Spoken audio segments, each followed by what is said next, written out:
நேயர்கள் அனைவருக்கும் இனிமையான வணக்கம். நேர்களே எல்லோரும் எப்படி இருக்கீங்க? மீண்டும் உறங்கும் முன் ஒரு சிந்தனை கதை அப்படிங்கிற பதிவில் உங்களோடு இணைவதில் பெரும் மகிழ்வும், ஆனந்தமும். இன்றும் கூட ரொம்ப அருமையான ஒரு சிந்தனைய தான் பார்க்க போறோம். வாருங்கள் கதைக்குள் செல்லலாமா? சுவாரஸ்யமான இந்த கதையை உங்களிடம் பகிர்வதில் எனக்கும் பெரும் மகிழ்வும், ஆனந்தமும். எ ஆஞ்சநேயரை பற்றிய ஒரு அருமையான பதிவு தான் உங்களுடன் தற்பொழுது நான் பகிர இருக்கிறேன். என்ன விநாயகர் சதுர்த்தி அன்று ஆஞ்சநேயர் பதிவா அப்படின்னு கேட்கலாம். ஆஞ்சநேயர், விநாயகர் இருவரும் நட்பு கள்தானே அப்படின்னு கூட சொல்லலாம்.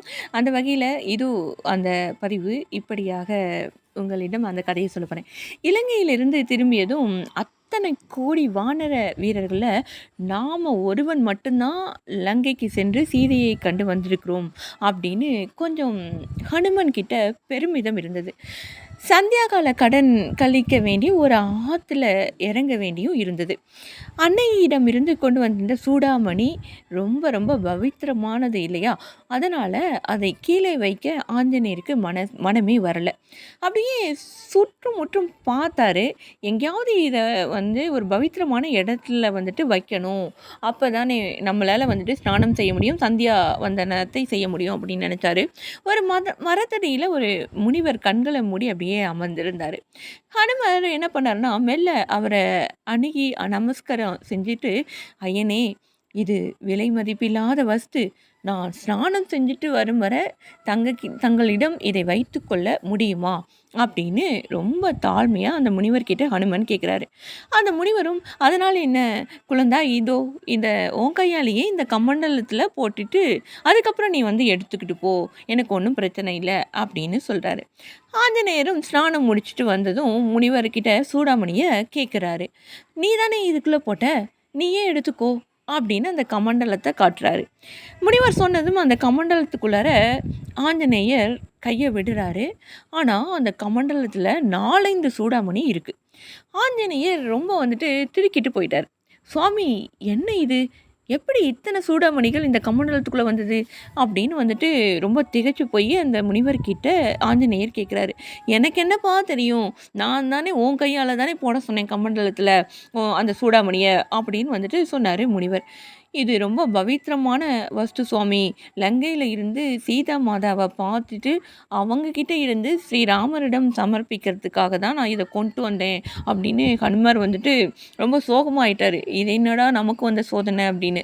அதுக்குள்ளார முனிவர் என்ன என்ன என்ன சீதை கிட்ட இருந்தா உன்னை போல் ஒரு 4-5 வானர வீரர்கள் இதையே தான் சொல்லிட்டு இந்த சூடாமணியை கமண்டலத்தில் போட்டுட்டு போனாங்க அப்படின்னு சொல்கிறாரு அந்த முனிவர். அப்போ வியாகரண பண்டிதரான ஆஞ்சநேயரின் ஹிருதயத்தில் அப்படியே ஒரு பொறி கிளம்பியது. அவர் தபஸ்வி இல்லையா? அப்படியே கண்களை மூடியபடி ஸ்ரீராமனை தியானித்தார். பிரபோ, அனைத்துக்கும் சூத்திரதாரியான நீங்கள் இருக்கும்போது அத்தனை வானர வீரர்களில் நான் ஒருவனே அன்னையை பார்த்துருக்கிறேன் அப்படிங்கிற பெருமை என்னை விட்டு நீங்கிடுச்சு. என்கிட்ட ஒரு சின்ன கர்வம் இருந்தது, என்னை மாதிரி திறமைசாலி இருக்க முடியுமா அப்படிங்கிற மாதிரி கர்வம் இருந்தது. ஆனால் இந்த ஒரு நிகழ்வின் மூலமாக என்னுடைய கர்வம் போயிடுச்சு.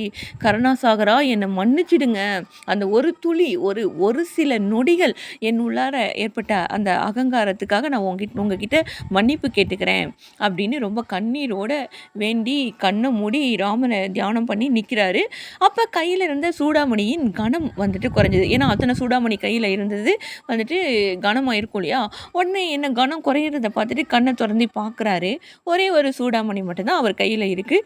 எதிரில் இருந்த முனிவரையும் காண முடியல அவரால், ஆஞ்சநேயரால். ஸ்ரீராமரிடம் சூடாமணியை கொடுத்துட்டு அவர் தனிமையில் இருக்கும்போது தனக்கு இப்படி ஒரு கர்வ பங்கத்தை ரொம்ப அருமையாக ஒளிவின்றி அவர்கிட்ட சொல்கிறாரு.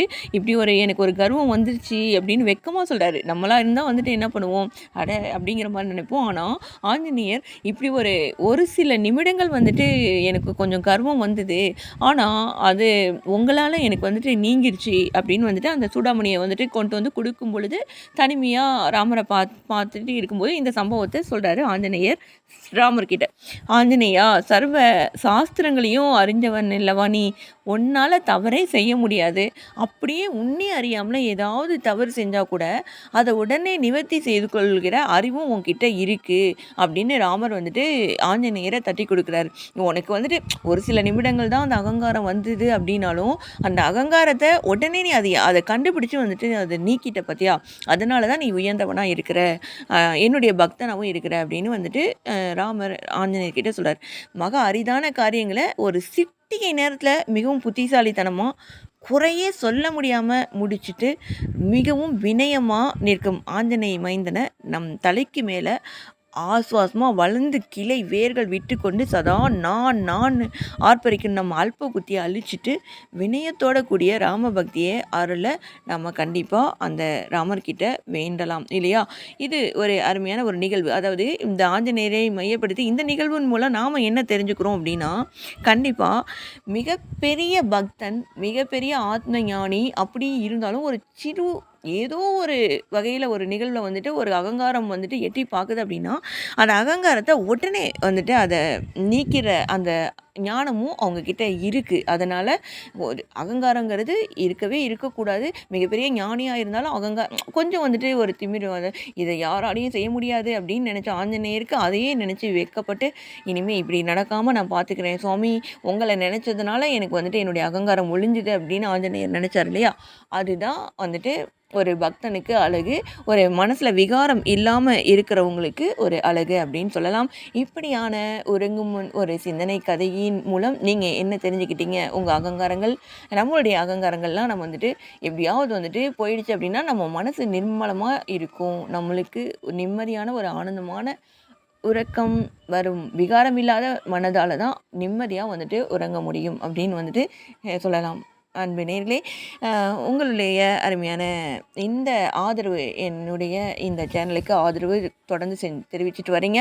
உங்களுக்கு நன்றியும் வாழ்த்துக்களையும் சொல்லிக்கொண்டு விடைபெறுவதற்கு முன்னால் இந்த இரவு நிம்மதியாக ஆனந்தமாக அனைவருக்கும் அமையட்டும். விடியும் பொழுது மிகவும் அழகாகவும் ஆனந்தமாகவும் இருக்க வேண்டும் என்று எல்லாம் வல்ல இறைவனை பிரார்த்தித்துக் கொண்டு விடைபெறும் நான் உங்கள் அன்பு அறிவிப்பாளர் சகோதரி இளையவேணி கிருஷ்ணா. வணக்கம் அன்பு நேய சொந்தங்களே. நன்றி நேயர்களே.